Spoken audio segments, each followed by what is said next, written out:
Asan ba talaga si Jerry? Ha? Sa abroad nga? Bakit may problema ba? Anong bansa ulit? Um, United States of Tagaytay? ano? Umuwi siyang may black eye, di ba? Ako umupak dun eh. Teko, lihiyalan, nilalandi. Gamit pa niya yung kotse mo.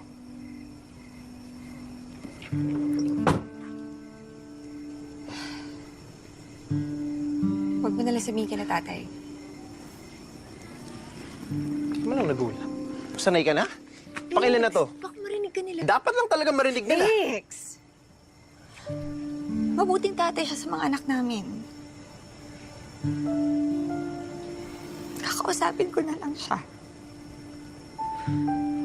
Wala nang respeto at pagmamahal yung tao sa'yo. Iwan mo na. O baka ikaw na nawala ng respeto at pagmamahal sa sarili mo.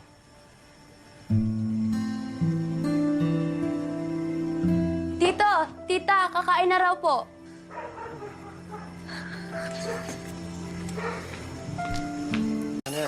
Kumuha na si Natay. Ikaw lang kumuha. Sige. Teka lang. Ako na dyan. Here. Nong, pansin ko mukhang magkakasundo-sundo na talaga yung mga anak mo ngayon, ah. Eh, oo nga. Magaganda ng mood nila. Oo. Suggestion lang, Oo, ano? bakit hindi nyo na lang kaya ngayon sabihin sa kanila yung totoo na wala kayong sakit? Eh, nag-iipon pa ako ng lakas ng loob eh. Tsaka, natatakot pa rin ako eh. Na? Na, pag sinabi ko sa kanila, eh, baka magalit sa akin eh. Hindi, Nong. Good night. Love you. Good night.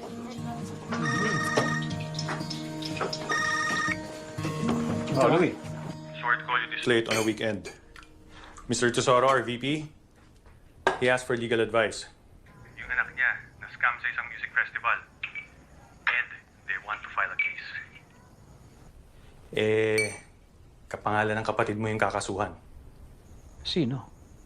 Si Dexter. Social media influencer na pala siya ngayon. Anong kaso daw? Dami. Fraud. Syndicated estafa, to name a few. Paano daw nangyari? People paid for festival tickets, pero hindi natuloy yung event. So they want their money back. Kausapin mo na agad Sige. yung kapatid mo. Salamat. Sige.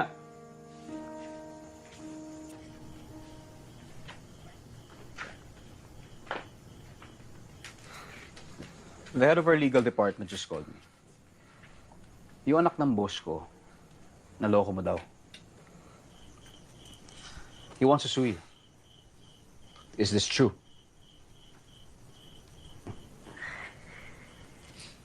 Ay, Dex. Dex, you stole money from these people. That's a crime, you know? At sa lahat ng taong lulukuhin mo, yung anak pa ng boss ko. Kuya, hindi ako nagnakaw. Naloko rin lang ako. Eh, ba't ka nagtatago? Siyempre, hinahanap nila ako eh. Malamang, what do you expect? Ba't ako sinisigi nila? Kuya, promoter lang ako, hindi ako yung producer. And hindi mo ba inalam kung legit man lang yung leching event na yan? Hindi ko naman alam na isasabit nila yung event eh. Well, your ignorance doesn't make you a victim. It just makes you stupid Okay. Sige, tanga ako. and irresponsible. Dahil magbula noon, ganyan ka na talaga. Irresponsable. Eto na naman po kami. Huwag ka mag-alala, Kuya Bray. Babayaran ko yung utang ko sa'yo. Hindi ko makakalimutan yun eh. Oy, Parang accountant, bilang ka ng bilang eh. hindi ito tungkol doon sa perang yun. Ano? Tungkol sa pagiging irresponsable mo. Dahil, ang dami mo sinayang, di ba? Ano yung thesis mo, sinayang mo? E di sana nakagraduate ka. E di sana nakapaghanap ka ng magandang trabaho. Pero anong ginawa mo? Sino pinili mo? Ano? Babae? Hindi lang siya babae. Pamilya ko siya. Ang tawag mo sa amin? Hindi ba kami pamilya? Ano sinasabi mong pamilya? Iniwan niyo ako eh. Mula na mamatay ang nanay, parang namatay na rin kayong lahat eh. Dex! Si tatay, ay barangay. Si kuya, titsa, nagkasawa. Ikaw, nalipin ng trabaho. Ay ako, kuya, bata pa ako doon. Kinalimutan niyo ako. Kaya si Ira, Siya lang ang naging pamilya ko. O, nasaan na yung pinili mo? Asan na yung Ira? Nasaan? Dex, grow up! Stop fucking your life and stop fucking other people's lives, you fucker! You mean stop fucking up your life? Fuck you! Huwag ka na sumagot! Yung bibig mo, Dex! Bibig ko! Oo, bibig ko talaga! Ano ba? Ang pa-perfect ng buhay niyo no? Ano, Tetsa? Bakit di natin pag-usapan mo gano'n ka-perfect yung babaero mong asawa? Huwag mong ipasa sa akin, Hindi! Dex! Hindi, pag-usapan natin to para malaman na lang, di lang ako olats dito. Yung asawa nito, hindi totoong nag-abroad.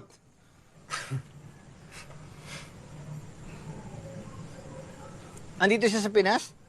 Oo. Nahuli ko pa mismo yung asawa niya may kasamang babae. Andito asawa mo?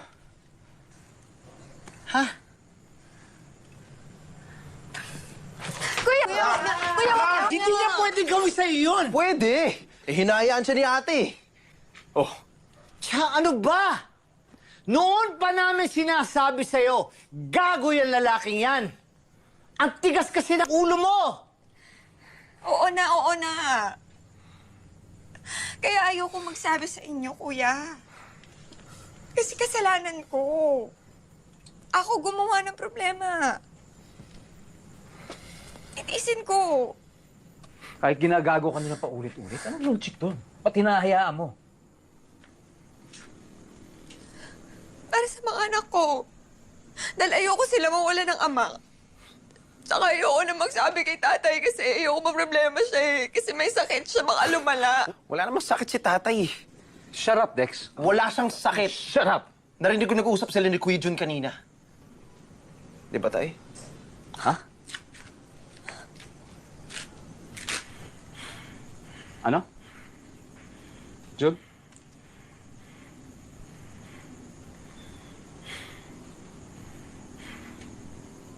Tay, kaya ba ayaw niyo magpatingin sa doktor? Hindi, Ray. Hindi nyo naiintindihan. Yes, sandali. Hindi.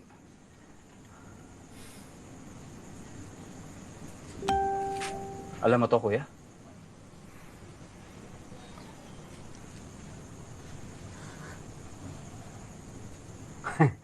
Ano, ginagago niyo lang kami? Hindi ganon, Bray. Hindi cancer ang sakit ng tatay. Mali yung unang findings sa kanya. Eh, ba't niyo sinabi sa amin kaagad? May balak ba kayo sabihin? O parang wala kasi. Ha? Parang wala. Nag-usap na kami. Nag-uusap kayo. Kayo lang.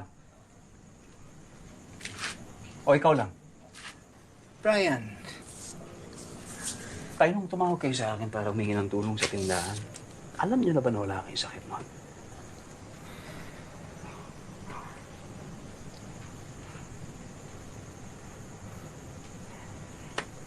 So, ginamit niyo lang yun para tulungan ko si Kuya. Sinamantala mo naman. Pucha. Bray, hindi ko sinabihan si tatay na hingang ka ng pera, ah. Tay, di ba sinabi ko wag? Hindi. Ang intensyon ko lang naman tulungan yung tindahan eh. Gusto ko, magtulungan kayo magkakapatid. Tay, alam niyo ba yung pakiramdam na para kang charity case na kailangan laging tulungan? Sana tinira niyo naman ako ng konting dignidad. Sana pinaniwalaan niyo ako nung sinabi kong, Tay, sabi ko, kaya ko to. Hindi naman kasi magkakaganon yung kung na-manage mo ng maayos dati yun. Na napakayabang mo talaga! Napakayabang nito. Ako naman at tanga ko naman dahil pinaliwala ako na totoo at bukas sa loob mo yung pagtulong mo. Ako na nga tumulong ako pa mayabang. Wow!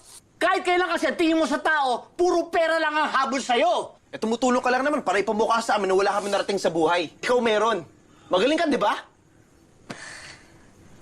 Why are you taking it against me na may narating ako sa buhay?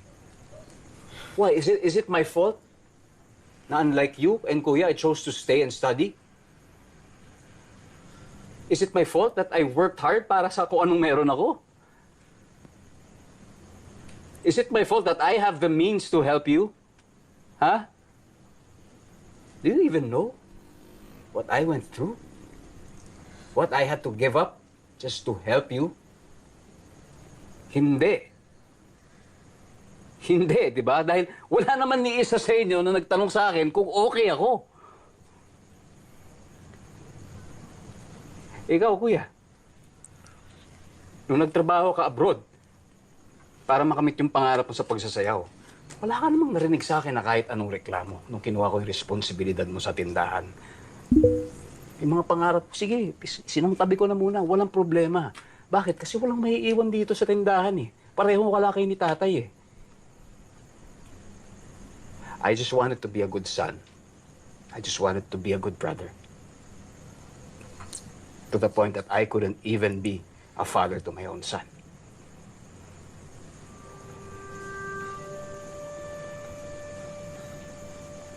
Pero nung bumalik ka, parang walang nangyari. Ikaw pa rin ang magaling. Pero okay lang yun, dahil desisyon ko naman na umalis sa tindahan na yun eh. Alam mo kung bakit? Dahil pinakiusapan ako ni tatay na kailangan mo ang tindahan, na mas kailangan mo ang tindahan dahil ikaw may asawa at anak. Dahil ikaw, kuya, may pamilya. Ako, wala. Kaya kayo. Kayo lang naman ang meron ako. Kayo lang ang pamilya ko.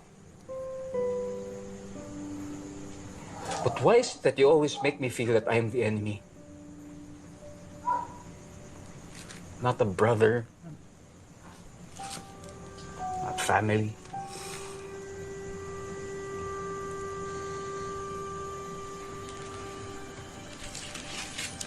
Right.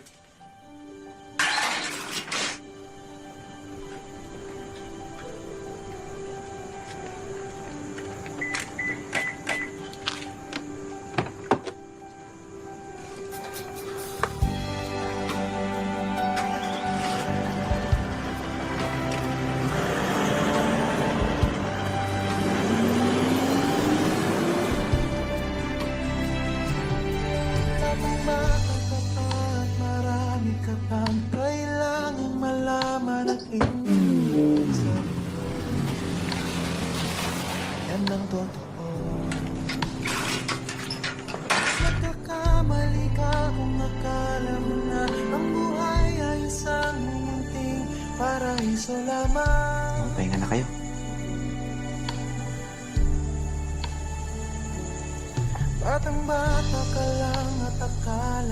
Sana totoong nagkasakit na lang ako.